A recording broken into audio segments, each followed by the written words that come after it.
Let's start the session today. So, we'll go through input output classes today. And what I mean by input output classes is uh, there are times when you will have requirement that you want to read and write to and from something. Suppose, let's take an example like you want to write to a file or you want to read from a file. Suppose you have a file and that file contains some text contents and you want to read from that particular file. So, and there are times that you might want to write some content to a file. So in that case, you might need the help of this input output classes. And there are also requirements sometimes that you might need some input from the keyboard, or you might need to like send some data to the some particular drive, or you want to like transport some data over the network. So in that case you will need the help of this input output classes. So what I mean by input and output is basically input and output is like, suppose let's take an example like you have a hard drive or a floppy drive. So that drive basically contains some data, and you need to like read from the data, or you want to like write some data to that drive. Similarly, you have a monitor, so you want to like display some information on that monitor. So these are like examples of input and output operations. There might be another operation like file operations, like I've already discussed. Like file operations are basically like writing and reading from a file. So let's say you have a text file and that contains some information about your project, and you want to like read some documentation from that particular text file. So these things are supported by Java. These things are supported by the input output classes. So these libraries are present in the io package. So we'll see how basically we can perform some of these operations. So in this input and output classes, basically we have this input and output streams, then we have byte based streams. We'll go through this topic one by one. Then we have character based stream, then we have some file class, means this file class will contain some methods to perform some operation on the file. And then we have some readers and writers, how we can read from a file, how we can write through a file. So we'll go through this.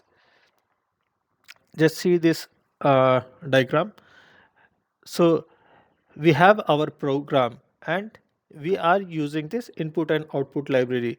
When we use this input and output library, this provides us input and output streams, and this input and output streams will help us to perform some operation from these things like hard drive, floppy drive, tape drive, network drive, memory, monitor, printer. There are also like file based operations. So the most important ones are the file handling things, because in Java generally you might need some requirement where you have to read contents from a file or write contents from a file. So that will be that is like the most important thing, like file operations. Whatever file operations are there, we'll need to like go through those and see how we can like read and write on a given file. So these are the input output operations that can be performed with the help of input and output streams. So see this slide, types of input and output streams. So we have gone through several collections as of now, like java.lang collection that contains like, that is the default java.lang package. So that package basically contains a lot of default libraries provided by Java. Then we went through that java.util collections, like all your data structures, or like list set interface, list interface maps and their implementation. and stacks, DQ, everything was contained in the util package. Now, whatever file handling operations we will perform, these are contained in the java.io package. So this IO is basically input output package. So let's see this. We have byte based stream and we have character based stream. So there are like two ways in which we will read and write data from different sources. By sources I mean like files, then we can think of images. So these are basically sources. So we have two streams like byte based stream and then we have character based stream. So representation of data is basically one byte data in byte based stream, and representation of data is like representation unit is basically 2 bytes data. Means in when we talk about memory, means I'm just giving some idea. Means when we talk about memory, right? Everything that is on the system has some storage or memory. Means even the files that you have on your phone or the images that you have on your mobile device, so that is of a that contains some storage on your phone, right? That occupies some storage on your phone. So in terms of that, byte is basically byte based stream means it's 1 byte of data. And when we talk of character based stream means when we will be like using character based stream, it the representation will be 2 bytes of data. And byte is one of the storage units in Java. So byte based stream basically takes like 1 byte of data. The representation unit is 1 byte, and character based stream is basically 2 bytes. And when we go for byte based stream and when we go for character based stream, so for when we want to like perform some operations on images or let's say executable code, then we will go for byte based stream. Let's say we have some image on our system and we want to like read that particular image, then we will go through byte based stream.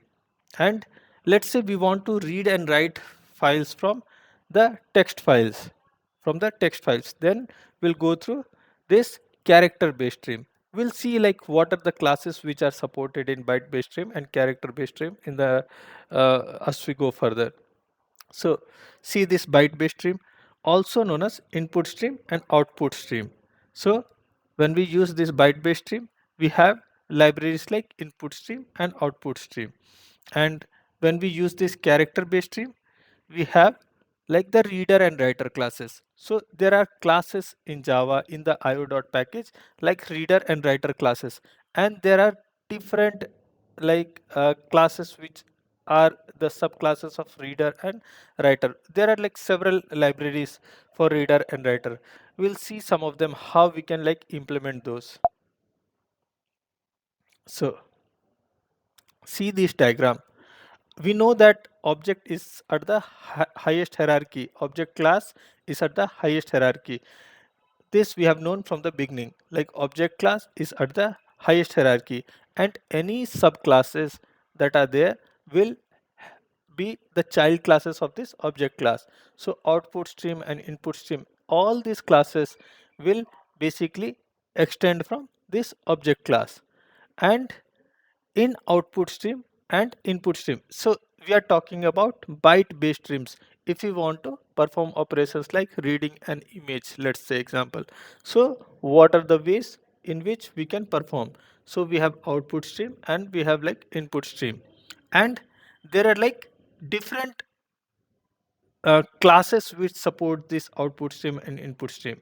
Means there are like file output stream, object output stream, filtered output stream, buffered output stream, data output stream.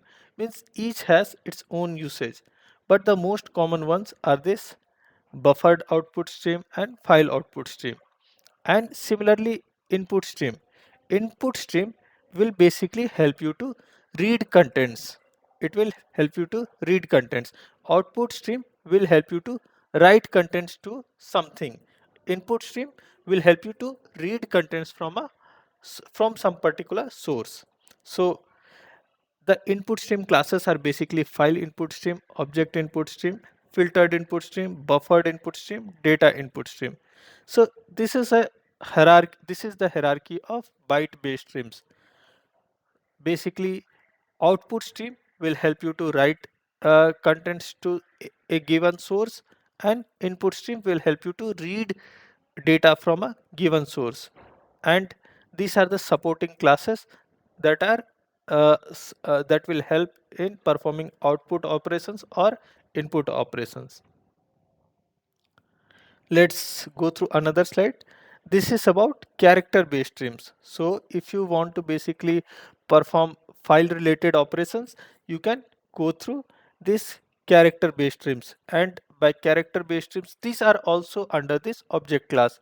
So object class is again like the highest hierarchy, and we have a writer and reader classes. So writer classes will basically help you to write to some particular destination, and reader classes will basically help you to read from some particular source. And the classes which we will see, like these are the classes which will help you to basically read and write. Like writer classes are basically implemented by this buffered writer, print writer, output stream writer, and file writer. And again, this reader classes will be basically implemented by these supporting classes like buffered reader, input stream reader, and file reader. So we'll see one by one, like what are the most important ones and what are like mostly used while we perform some operations. So let's see this class, how we basically create a file in Java. So these are basically contained in this java.io package. So okay, let me just go through a demo and that will basically give more clarity. Okay, let's say we create a package, and uh, let's name these packages uh, file operations. Let's say this is like file dot operations.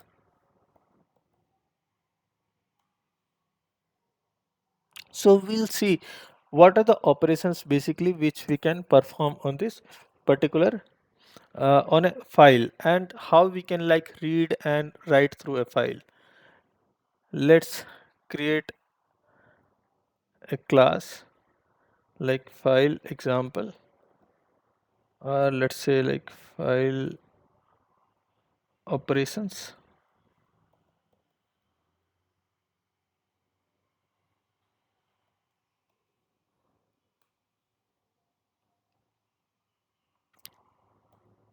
Let me create a main method, and then let me try to create a file. See, when I type file, I basically get this java.io. So this tells that this particular class is coming from java.io package. So let me try to create a file.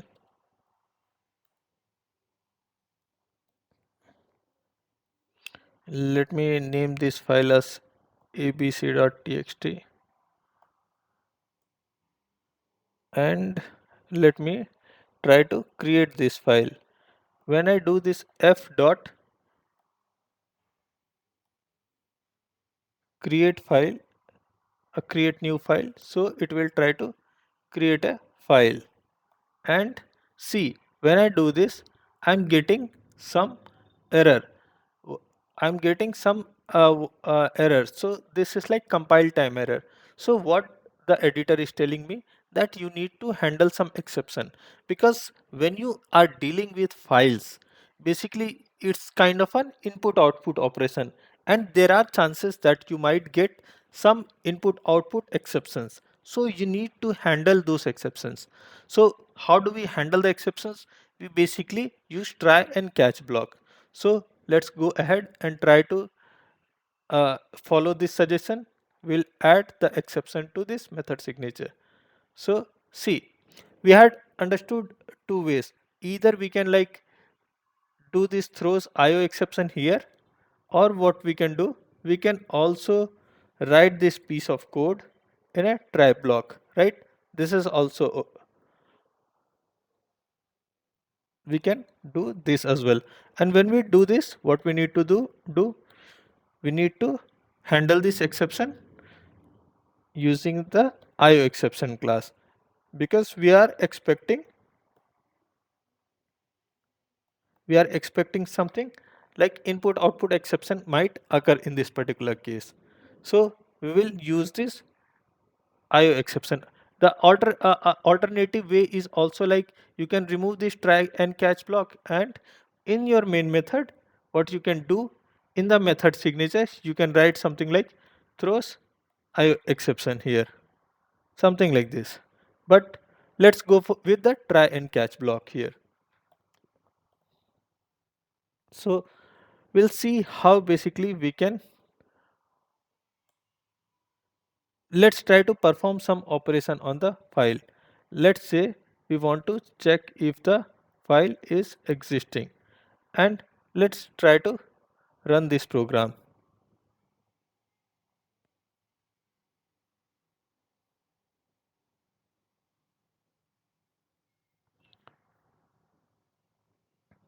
So what it's basically saying, that yeah, a file is created and the name is like abc.text, and see, a file is created here, right? At this location, some file is created.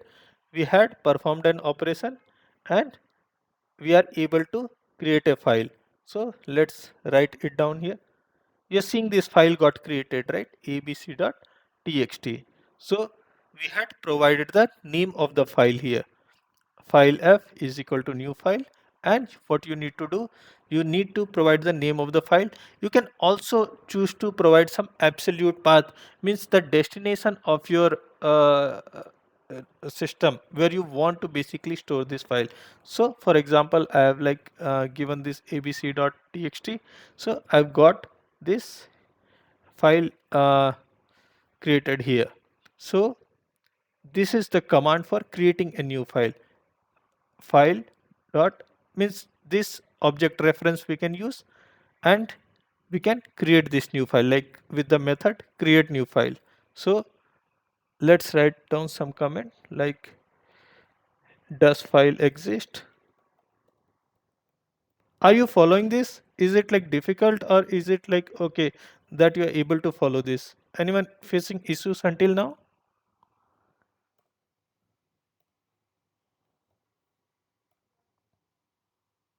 Okay, so we can also check what like the current operation that we have performed. Like we can also get the length, and we can try to like see if the file readable or is the file writable. So there are certain things that we can check. We can also check, is it like a file or is it a directory. So let's see, is it a directory? Directory means basically a folder. F dot is directory. Let's try to run this now. See, it's saying that it's false because this is not a folder, this is basically a file. So directory means basically a folder, so this is not a directory, this is basically a file.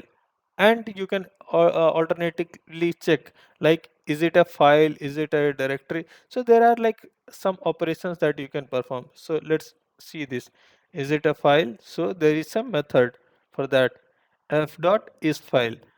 So the file that we created at line number 8, right? You can use this object reference.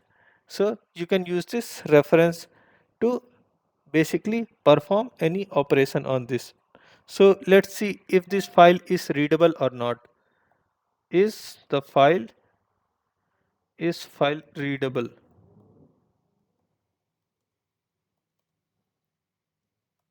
So let's see. We'll go for f dot can read. So we are getting that yes, if you write some contents to this file, you can read the file, and similarly we can check whether is the file writable.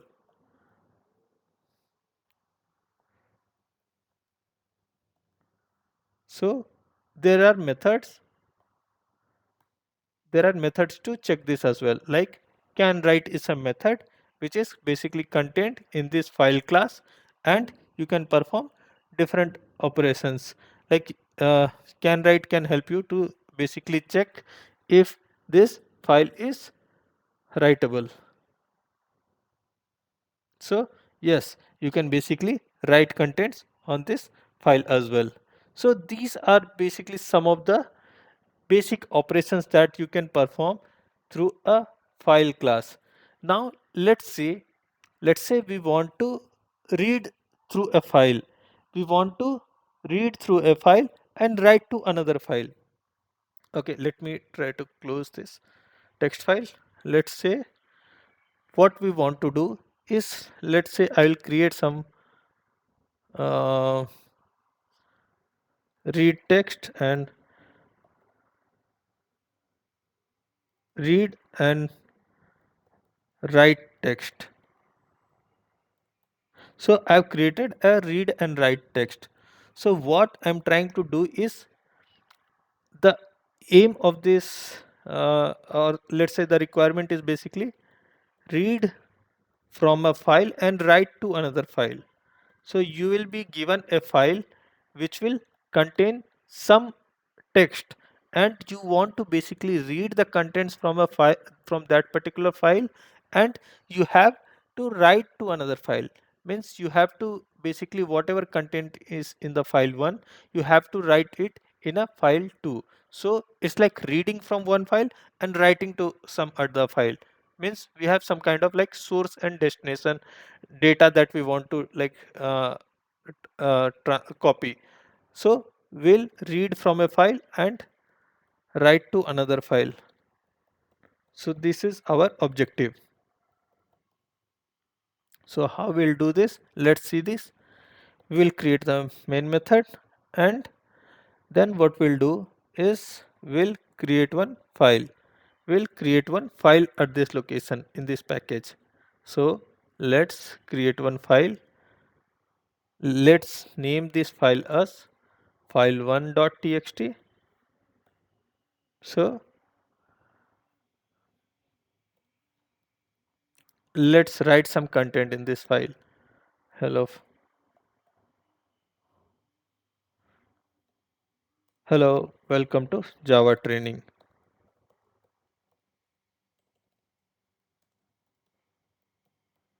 So we have some text written over this particular file, and what we want to do is we want to basically create another file, and this will be an empty file, and we'll see how we can write on this particular file. So we'll name this file as new file.txt,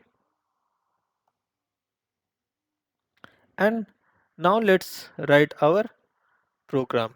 So what we'll do now is let's see, we'll use the file reader class, and see when I write this file reader, you can see that this class is basically coming from java.io package.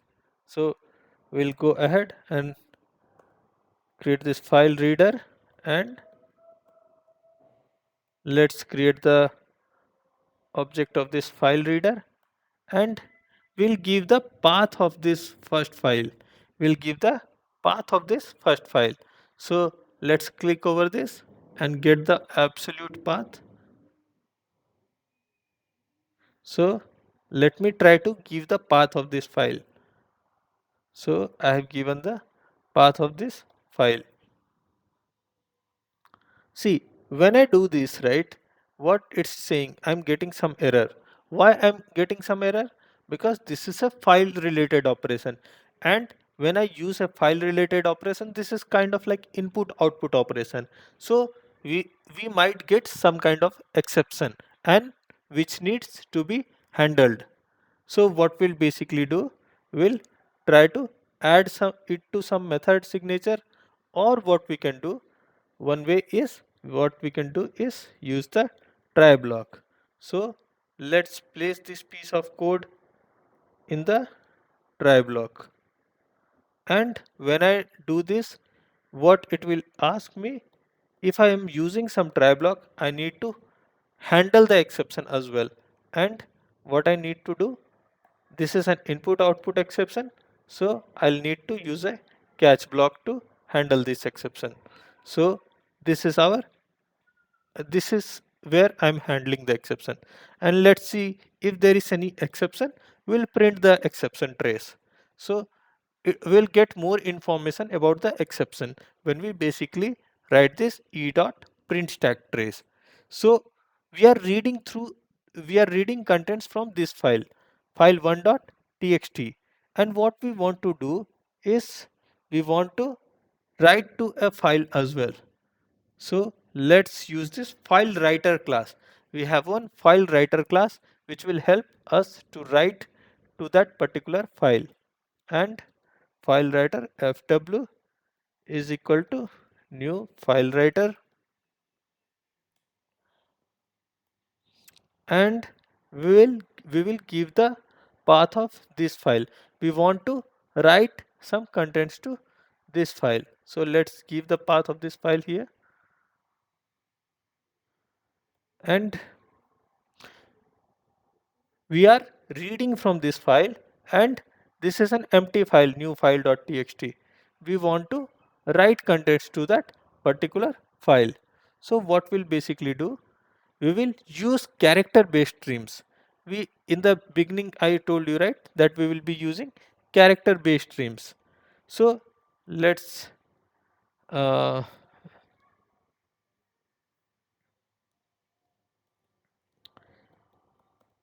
let's one let's use one of the variables, and let's say this is initialized to 0. We have one variable where we want to see track the characters, and we want to see means it is basically like pointing to the file, and it's pointing to the index. Let's say h is at index 0. So what we want to basically check is the file containing some data at this particular index. So let's say we have some data at index 0. So I will be pointing to this particular index. So we want to basically see, we want to read contents from this file, and first we'll check if the file is still containing some data. So what we'll do, we'll use one for loop, we will use one while loop, and now what will I do is I is equal to f for dot read. So there is a read functionality. So what we are trying to do, this fr is basically the file reader reference.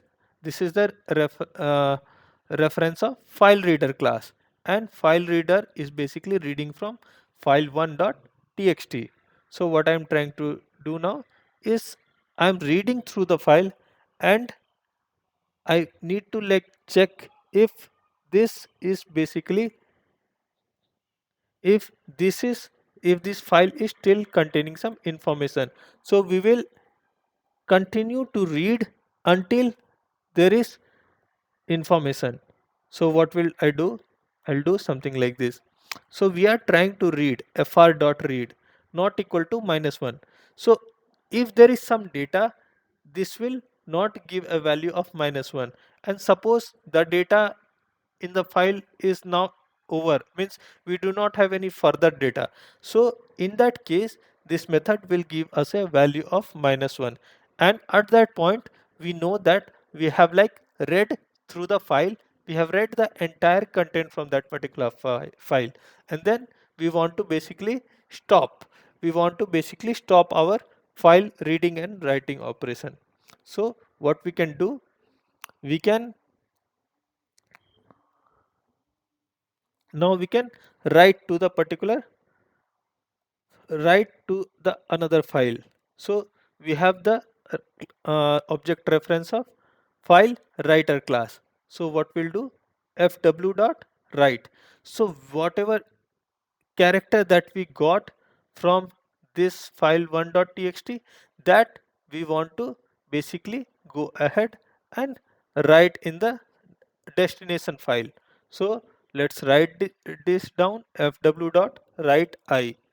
And after writing this after writing this information into the destination file, what we want to do is we want to close these input output streams or operations. So whenever you are performing any input output operations, right, you will always have to close these files. So you will have to basically close this reader and writer classes. You will have to, like, whenever you use like input output streams, you will have to close these output streams. Why? Because if you do not close these things, there are like issues due to that. Your program might run out of memory. You might see some errors like Java stack. There is like Java heap memory exception. Means your when you run your program, it basically occupies. It uses the CPU and RAM, right? It uses your processing capabilities of your system, and if you do not close these things, then your processing power and storage is basically used by the system. And at a time, if you are using a lot of these operations and you are not closing these file writers, readers, or input output streams, then you might get some memory issues. So we will always follow the practice of closing these things. So let's close this file writer reference. We will close the file reader reference as well. So fr dot close, fw dot close. So let's try to now run this program. Let's try to run this program. We'll see if we can write, if we can read these contents and write contents to this particular file. Let's try to run this program. Okay, so let's go to this file. So we have this content. Hello, welcome to Java training. So see, this data is now written to this new file.txt as well. So we have what we have done now is, from this source file we have read the contents, and to this destination file we have written the contents. So this is like reading through a file and writing contents to another file. So this can be performed with the help of this file reader and file writer classes. So this is a simple example. What we have seen just now is we have created two files. One is the source file, file1.txt, which contains some data, and then we have some destination file, new file.txt. This destination file needs to be written with the contents of the source file, and we have two classes to do that. We have like file reader and file writer classes. So file reader basically reads contents from that particular file. So we provide the absolute path when we create the object, and when we create the object of file writer, we provide the absolute path of the uh, destination file. And what we are trying to do in this while loop, we are trying to read contents from this file 1, and that is why we are using the file reader reference, and we are using this method fr.read. And until and unless there is some content, we will write to the next file. So we are using the file writer reference to write, and at the end what we are trying to do, we are trying to close this file reader and file writer references. So this will need to close the resources, and this will uh, not cause any memory issues. So that is why we are basically closing this file writer and file reader classes.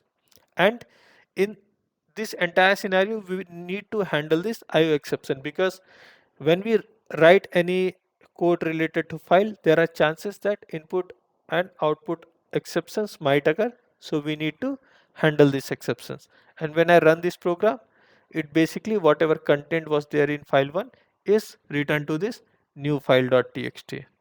So this was our objective here. So we are able to read from a file and write contents to another file. Now there are like another ways to do this as well. There are another ways to do this as well. So this was one of the methods. Let's say when you want to like improve some performance while reading through the files and writing to some other files, so you need to improve the performance. So in Java there are some classes like buffered reader and buffered writer. So that buffered reader and buffered writer classes, basically what they do is they improve the performance of file reading and file writing.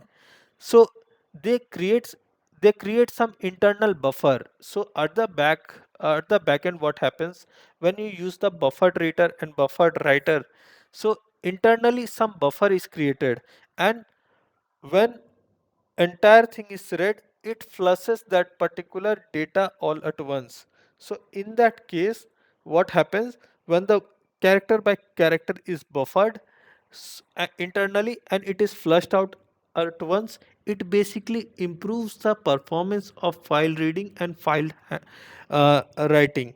So when you are like reading, suppose in your project you have some requirement where there is like a lot of data and you are performing a lot of file operations, and means you are reading through lots of long files and you are like writing it to a lot of different files.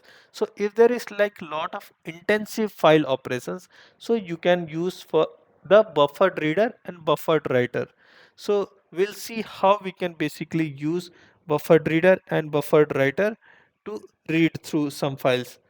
Let's see this example. Okay, let me create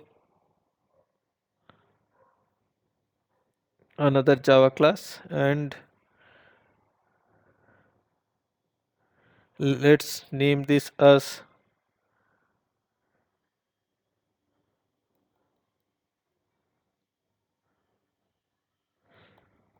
file reader and file reader example.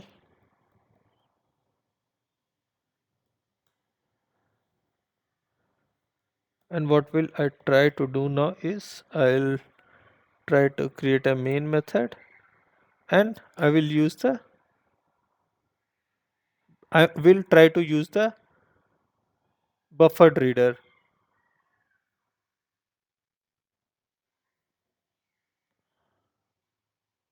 So initially we need to like create one file reader object. So we'll create one file reader object, and what will we do is basically we will provide the path of the file we need to read from. So let's say I want to read from this file only. So let me try to copy this path. I want to read from file 1.txt. Okay, sorry, I need to provide it in quotes. And now I will, as expected, I'll get some exception here. So I'll need to use the try and catch block. I'll need to use the try and catch block. So we'll place this code in the try block, and again we will use input output exception.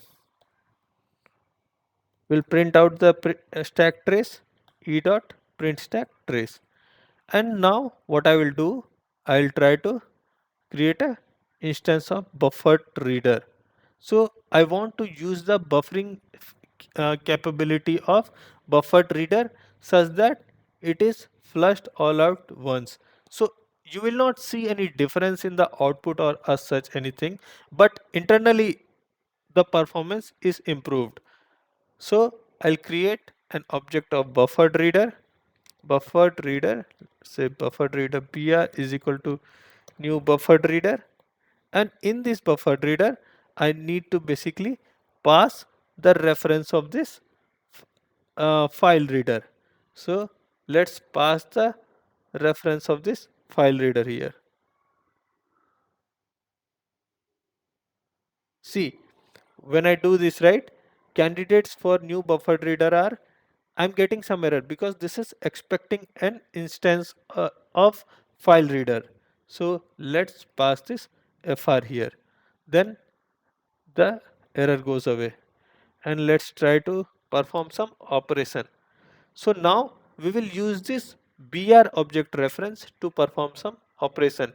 We are using this buffered reader capability of input output library. So let's try to read one entire line. What we'll try to do is br dot read line.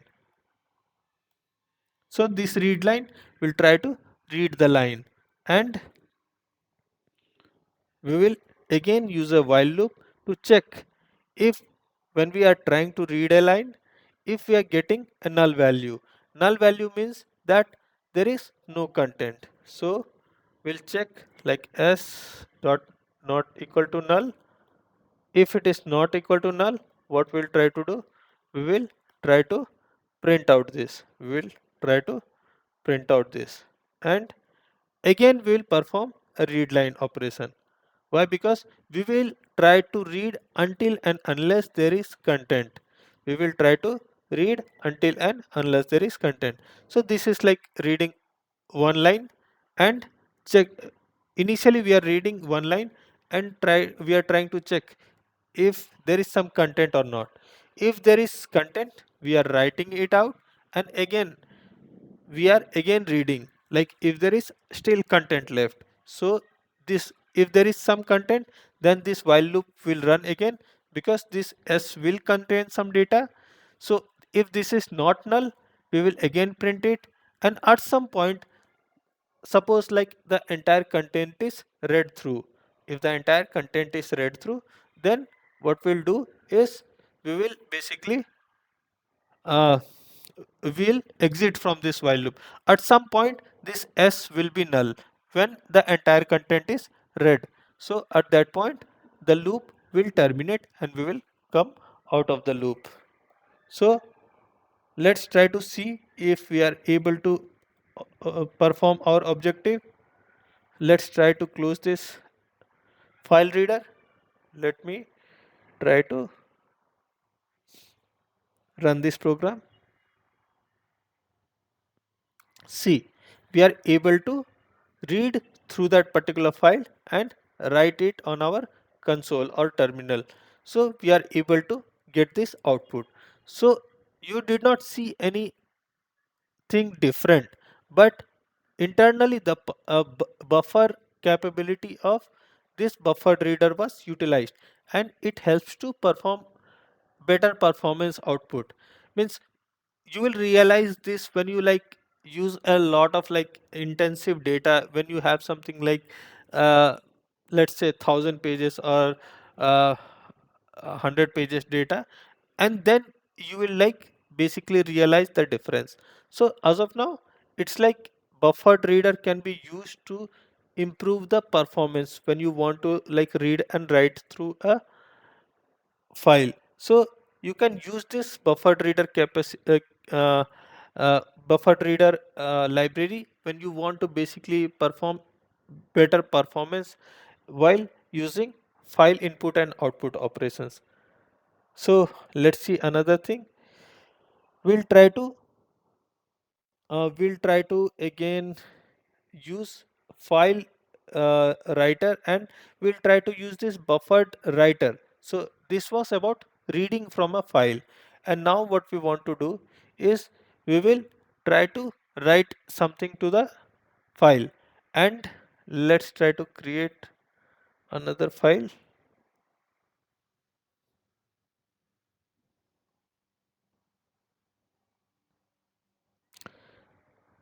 Okay, let's name this as file2.txt. So we are trying to write to this particular file, and we will create another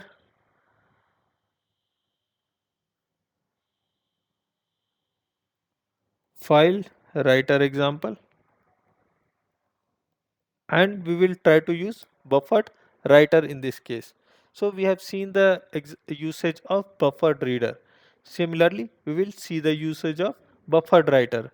So reader classes are basically to read, writer classes are basically to write to some destination. So what we'll do now is we will try to create one file reader writer object. Let's name this as fw and file writer, and let's try to copy this path.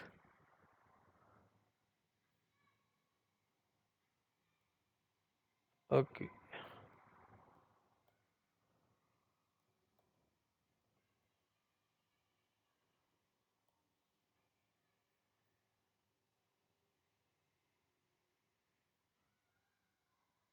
and again we will get this error. So let's try to place this code in the try block,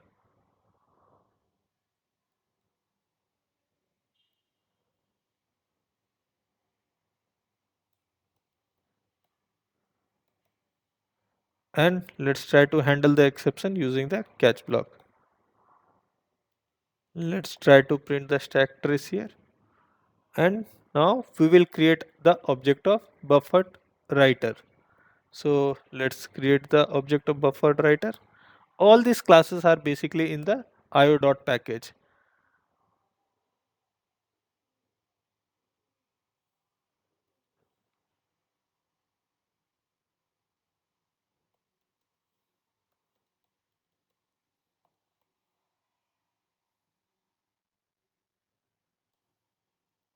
And let's pass the reference of file writer. Similarly, we did this in the previous example as well, right? So this is just like using the writer classes.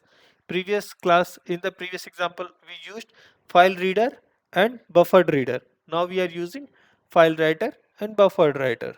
So let's try to do this, and now what we'll try to do, let's try to create a new line, br.new line, and we will try to write something. And there is a method like br.write, and what we'll do, we'll write some content. Let's write some content. So let's say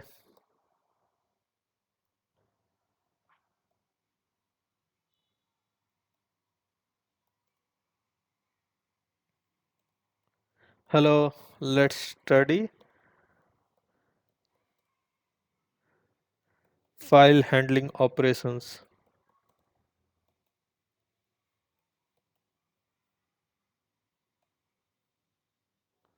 And what we'll do, we will flush out the entire data all at once to this particular file. Let's use this method fr.flush. So once you use this method br.write and br.flush, so it will flush out the entire contents all at once to this particular file. And once we are done with this, what we'll again do, we will again close this writer and writer classes. So let's do this br.close, and let's do this fw.close. Let's try to run this program.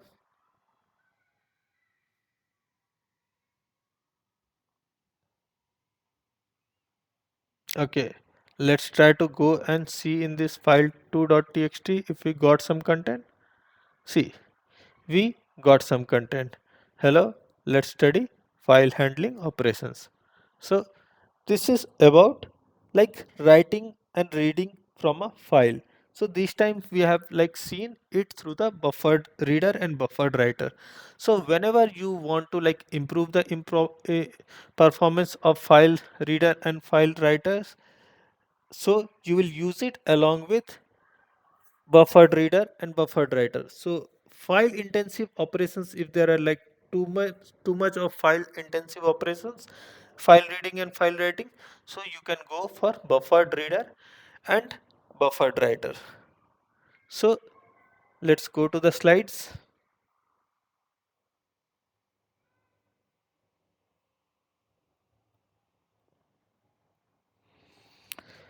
So we have covered the necessary things which we wanted to cover in input and output classes. We have seen, Pritam, can I ask a question, please? yes, On the editor, on yes, the editor, one step back, please, on the editor, on the yeah, I think you should be able to see my editor. editor, yes. Yes, Uh, I think it is on file one text. My question is, you are leaving a line between, where for exactly? instance, In yeah. file2.txt? Um, can you click on file operations? Yes. File operation. Look, here is my question. Between line 5 and line 6, you left one line empty. Is it for a reason or just No, this is for why? like this is nothing. This is like you can even like remove this. This does not like uh, cause anything. This is just for Okay, okay. readability You are purpose. Readability purpose. See, okay, these are like okay, importing packages, right? Here I am importing packages, and here I have started the class. I can like remove this line. This does not impact anything, but for readability purpose, I just provide one line. Like this is like importing the package, and this is like starting from the file. So this is like nothing to do. You can like leave any more lines, but basically okay. for code readability, I've like given one line. This is nothing else. I understand. And yeah, clear. You are clear. But Okay. another question, Okay. when you are writing the paths, When I'm writing. uh, the path, the uh, Okay. could you show me the path you were writing the paths, the long line path?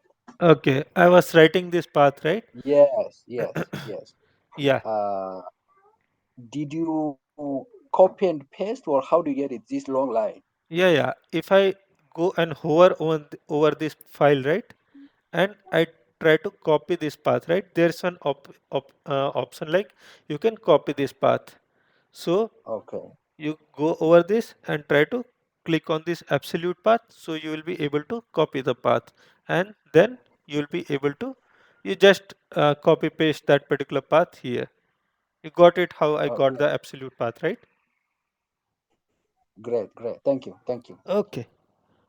Okay, so this was about the input and output classes. We have seen how we can basically create a file and we can perform some operations on this, and we were able to check if this file is readable, writable, if this file exists, if it is a file, is a directory or not. So there were certain operations which we checked on the file, and then after this we used the character stream to read and write from a file. We have seen this example, and then what we did was we basically used buffered reader and buffered writer classes to improve the performance of input and output operations. So this buffered reader and buffered writer can help you improve the performance of your file handling operations, because they use internally some buffer and they flush out the data all at once. So you can use buffered reader and buffered writer classes when you have like lot of data intensive, file intensive operations. So we are done with like input output module. Now we'll see another module, that is generics in Java. So what is the basic need of generics in Java? So generics are basically a facility of generic programming that were added to the Java programming in JDK 5. So now we are using this JDK 8, right? So before JDK 5, there was no concept of Java generics. So what generic brings to the picture, right? Generic brings to the picture is you are able to handle a lot of data types using a single program. Suppose you want to perform some operations and you want to use like different data types. So to your particular method, you need to pass like that significant the same type of data. Suppose you want to like add two numbers. Suppose you want to add two numbers and you want to use you want to add two integer numbers. So what do? You create a method like some method and you pass two parameters and those parameters have to be integers, right? Those parameters have to be integers. Now, what you want to do? You want to perform some operations on some float values or some double values, like some decimal values, which contain some uh, decimal after the number. So, in that case, you want to provide the parameters data type as double or float, but you have to like create different method again, and again you have to basically provide different parameters. But with the introduction of generics in Java, the programmers are able to handle many data types. Means with a single method and single example or a single program, you can handle all the different data types. So this is an effective strategy that enhances the readability, maintainability, and reusability of the code. So what you are trying to do, you are trying to use the same code to handle a lot of data types. Means your code is being reused. Means when I showed you some programs like in method overloading, what we did was we're trying to perform some addition on different parameters, right? Means we were trying to use a method when we were trying to add two integers, and then the overloaded method was used to like perform some operations on double values. So we have to like create separate methods in such a case. But what we want to do, we want to like reuse the same code, we want to use the same method to handle different data types. So what we'll do in that case is we will try to uh, uh, utilize Java generics, and we'll see what is the benefit of generic programming in Java. So this helps to reuse the code. So one of the advantages is code reusability. So generic programming enables code to be written once and used for a variety of data types, cutting down on the amount of code that needs to be produced. The code is now easier to maintain and more reusable. So it is about code reusability. Once you write the code, you can use it for a lot of data types. Now, next usage is type safety. So, generics offer compile time safety, which helps to catch problems at the time of coding rather than after they have been executed. So, during compile time only, you will be able to get any errors if you are using Java generics. And by doing this, the code becomes more robust and the possibility of production errors is decreased. So, if you are getting any error at the compile time, so your editor will only show you that you have got this compile time error, and after that you will be able to fix it then and there, and there is like a minimal possibility of errors. So your errors are reduced at the compile time itself. And also generics helps you like to improve readability. So by readability I mean that generics will improve readability by making it explicit which data type a class or method is meant to operate on, and developers will have an easier time understanding the code as a result, which lowers the risk of mistake. So readability is also very much improved when you use Java generics. So you don't have to like write a lot of methods for performing the same operation on different data types. So this is basically the advantage of generics. So now let's see how we can basically create a generic program and try to use it for a different data types. So let me close all this. Let me try to create a new package com.java.training dot generics, and what we'll try to do, we'll try to like create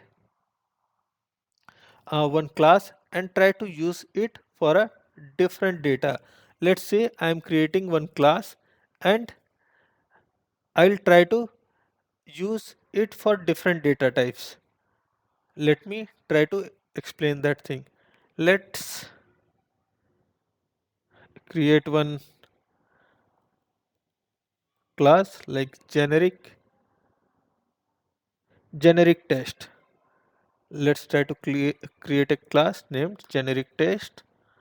And what we need to basically do, earlier what we used to do is when we went to create any data members, we used to create something like private string name, something like this, right? Now what will we do is we'll try to create something like a generic. So what we can do, we need to pass something at the class definition itself. So when we creates create our class, like right, public class name, and after this class name we need to provide some parameter here. So let's name it as t, and when I do this I can, so this is of a generic type. This T is for a generic type. So what I mean by generic type, this T can be a string, this T can be a double value, this T can be an integer, T can be anything. So we are trying to use this as a generic data type. Generic means common data type. It can be anything. So let's try to create one. Let's try to create a data member here. If you want to create another generic data, so let's try to define something else. Let's provide a comma and try to provide another generic data type, and we can name it as uobj2. So let's try to do this, and let's try to create one parameterized constructor. Let's go to our editor and let's try to generate one constructor. Let's generate the constructor with both these parameters. So we are able to generate our constructor, and what we want to do is we want to print out this. Let's write one method to print out this: public void display,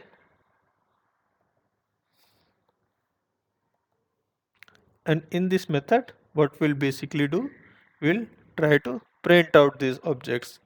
Let's try to print out this obj1,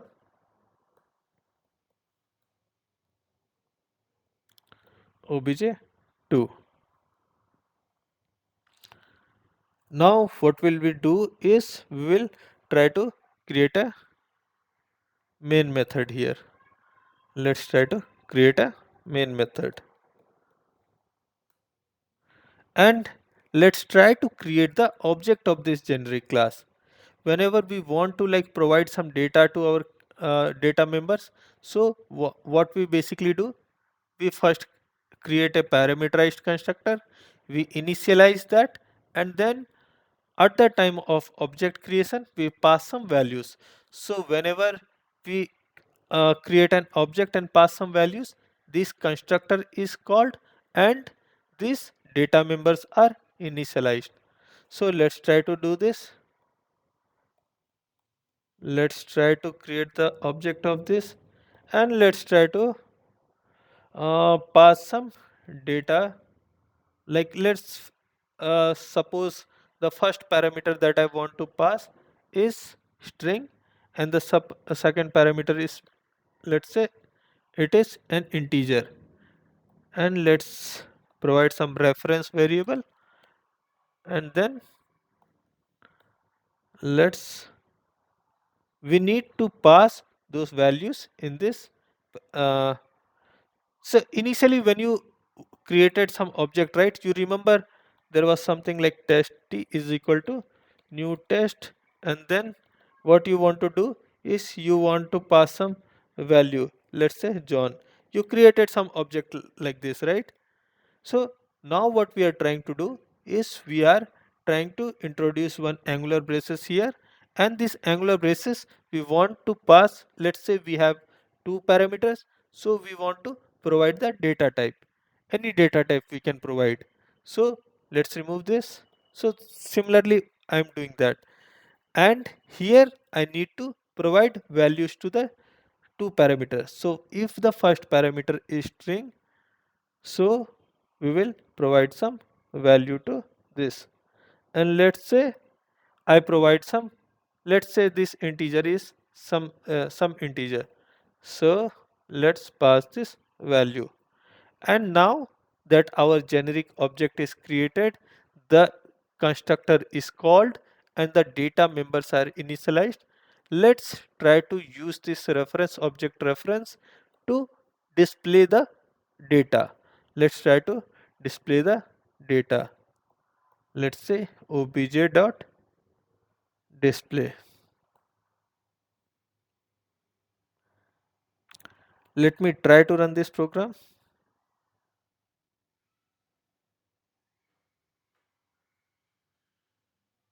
See, we are able to run the program and we are able to get the values. Like we are able to get it like Andrew and 10. Now let's modify this one.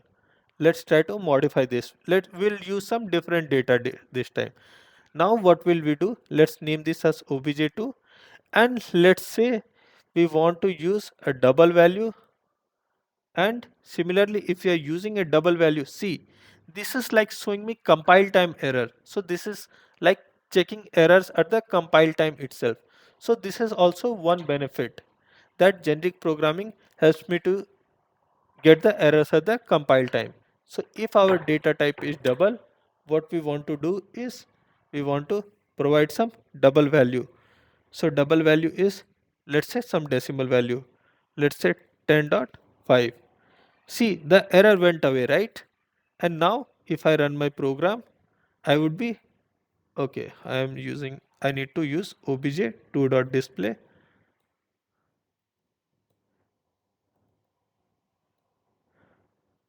Let me try to separate out some, right? And then let's try to run this. See, this time we are able to print one double value and one integer value. So did you understand the benefit of this? So we are trying to use a same program for handling different data types. With the single object creation, we can handle like string and any data like integer data, and we can like also handle decimal values, integer values. Again, if you want to like create something as like object 3, let's go for this. Let's create this as obj3, and let's name this as double and double. And again you will, this will tell that your object is basically requiring double and double values, but you are providing one double and integer. So it's, the editor will basically show you the error at the compile time, and it will also provide you the suggestion how to fix that.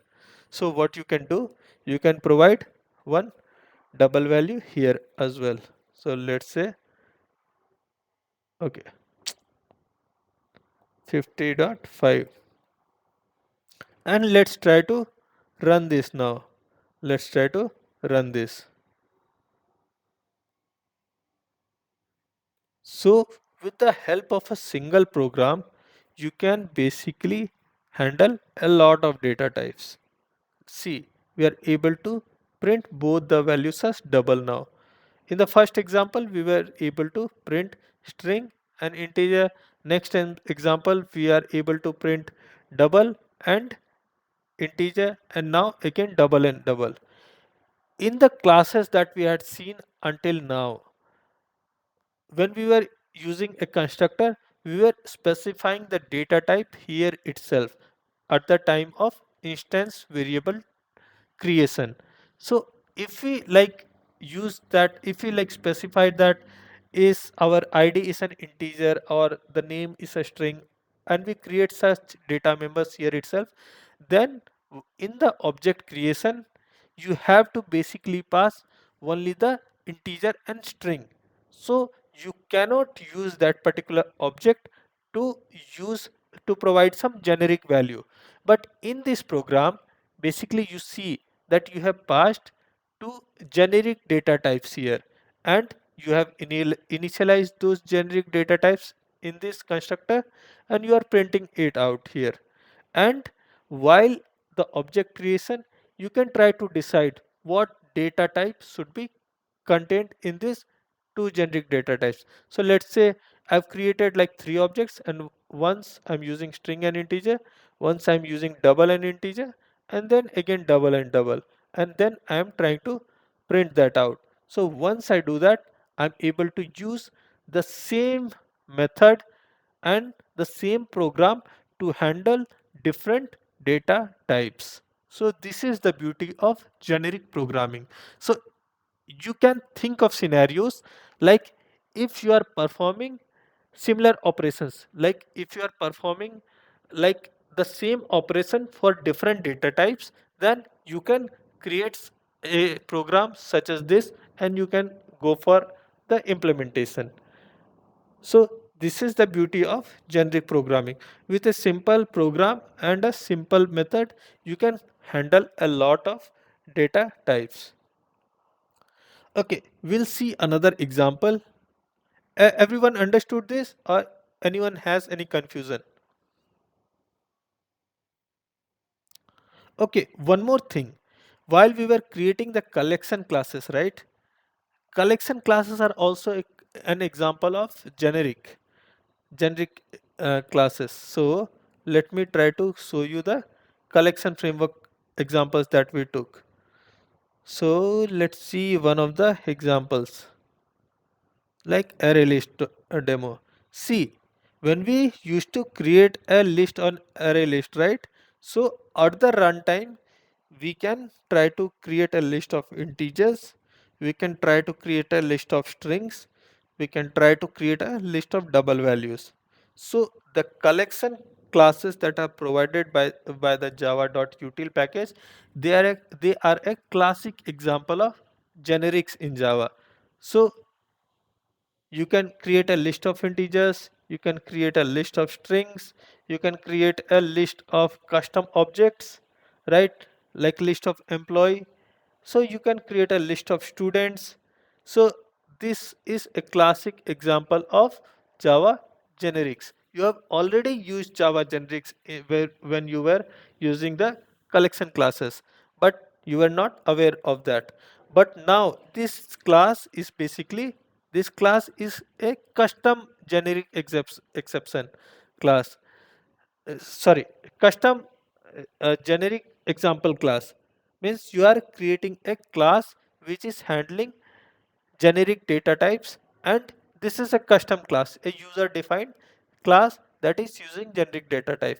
When we were using collection, that was some built-in utility provided by the util package, and those were also using generic data types. So we had already seen that in the collection framework. We'll use this Java generics to create a class which will basically help us to add two numbers. And when I want to add two numbers, I want to like add any type of numbers. Let's say I want to add integer numbers. Let's say I want to add decimal numbers. So I want to use the same method to handle this. So let's see how we can perform this operation. Let's say we will create one class, add numbers, and this class we need to provide our generic data type. And in this generic data type, we want to add the numbers. You can also do something like t extends numbers. So if you are, let's say, if someone provides a string while adding, right, so that will be an error. You don't want to add a string. Basically you want to provide addition of some numbers, be it like decimal numbers, be it like integer numbers or whole numbers. So in that case you can do something like extends number.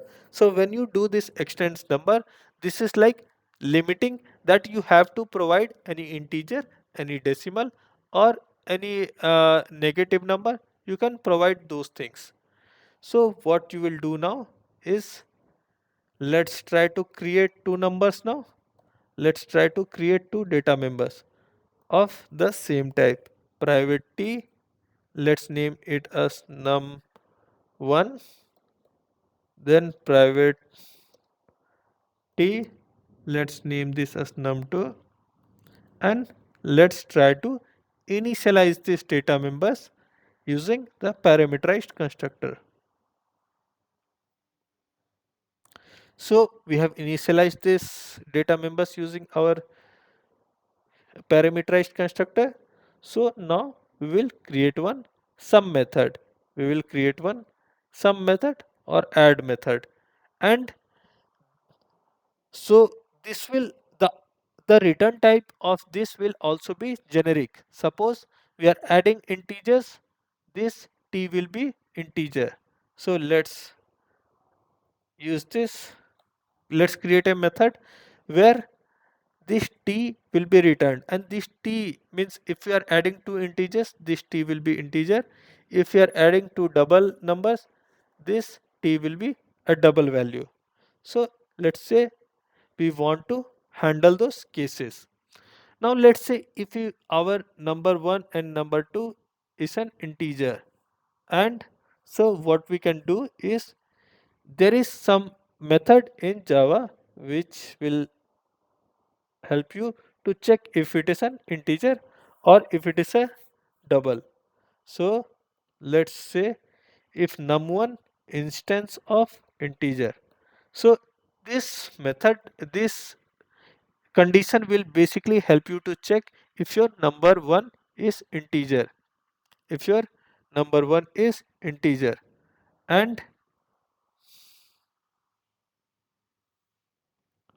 so what you can do, if number 1 is integer, in that case you want to return an integer value.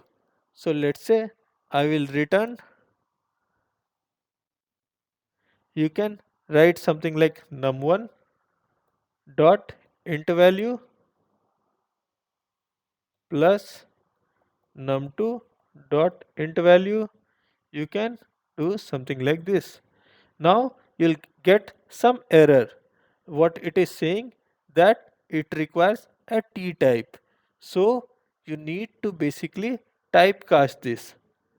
You need to typecast this. And now you are typecasting this.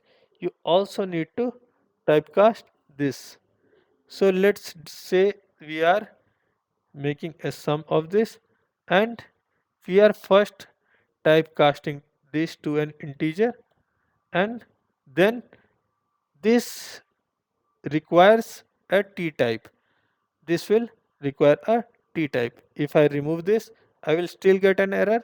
What it will say is, you have provided an integer, you need to provide a t. So when you get some errors such as like that, you need to provide the t type. This is basically like typecasting. This is basically like typecasting. Now what I want to do, let's say I want to handle double values. So we'll write one else if condition. Let's say we'll again check whether the number one is double. So we can use if num instance of, basically it will help us check whether this particular number is an instance of double, means it is like type checking if it is double. So what we'll basically do in this case, we'll again do num1 dot double value plus num2 dot double value, and then we will put this in a bracket, and first we will typecast this with a double, and then still we'll get an error that you have provided double but we need a T type. So again we will typecast this with a T. Now let's say we are providing something like in the else condition, if these both conditions are false, if it is not even integer, if it is not even double, then what we do, and we don't want to handle any other cases, then we can basically return a null. So let's try to perform this. Let's try to create some data and try to call this method. So let's create our main method, and in this main method we will create the object of this add numbers class, and let's say first time we want to add the integers. So here I am passing the data type as integer. Let's say addition of integers,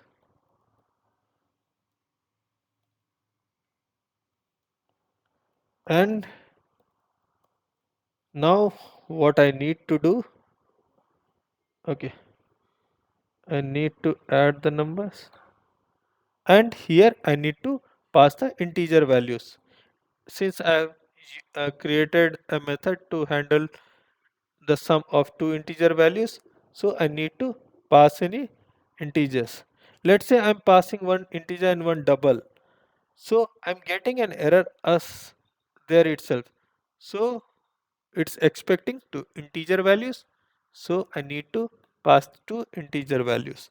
Now what I want to do is I want to print out the I want to basically print out the sum of these two integer values. So let's say we will call our add method. So let's try to run this program and see the output.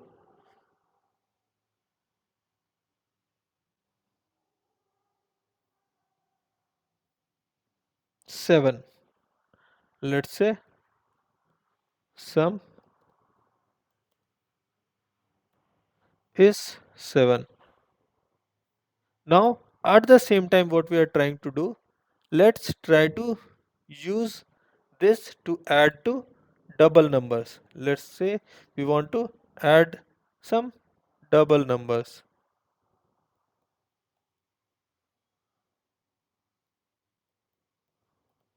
Now what will we do is we can pass some double values here. Now let's say we pass some double values. Oh, I need to change this. I need to change this to double. So now that we are passing a double value, we have we are trying to pass it for a double value. I need to pass two double values. Now let's say I have to use addition of double numbers here. So sum is equal to, let's separate this out by a line. So this time we are adding two double numbers. So see the output, sum is equal to 8.0. So did you understand the objective of this class? See, our objective was to basically write a generic class which basically helps you to add two numbers, and those numbers can be of any data type. Means you want to handle different data types in a same program. So basically what I did, I created one generic data type, and since I did not want to use like strings to add something, because those have to be number. So this generic data type extends number. You can do something like this. So you are limiting that you want to add any numbers, and you created two data members, num1 and num2. After that, you basically initialize these data members using your parameterized constructor, and then you have created this method, add method, which will basically check if it is an integer, if you are trying to perform the addition of integers, that you can check like with the help of this method. Instance of will basically give you the type. So we will check if num1 is instance of integer, so we will perform the addition of integers, and that you can do using this num1 dot int value, num2 dot int value. And you need to perform typecasting to an integer first, and since we are returning a generic data type t, we will return a t. And similarly, if you want to handle the case for double, you can check num1 instance of double, and similarly you can do num1 dot double value plus num2 dot double value. And since this is a double value, you need to typecast to double and then again typecast to t. And then in this main method, I have created the objects. I've created two objects, one for handling integers where I passed the integer data type, and in the other example, I passed the double data type. And similarly, when I'm using it for integers, I need to pass two integer values, and here I need to pass two double values, and then we are calling the add method. We are basically calling the add method, and when I'm running this, it's able to handle both the data types like integers as well and double values as well. Is this program clear to everyone? The add numbers program, we are able to handle any data type here.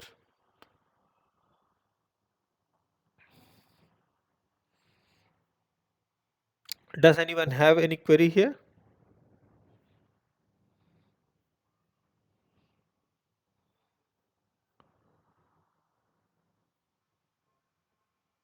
Okay, if no one has any queries, then we'll stop the class for today. We'll uh, proceed to the next module in the next class. So this was about Java generics. So we covered Java generics today, and we also covered input output classes. So we'll proceed to the next module in the next class. Thank you everyone.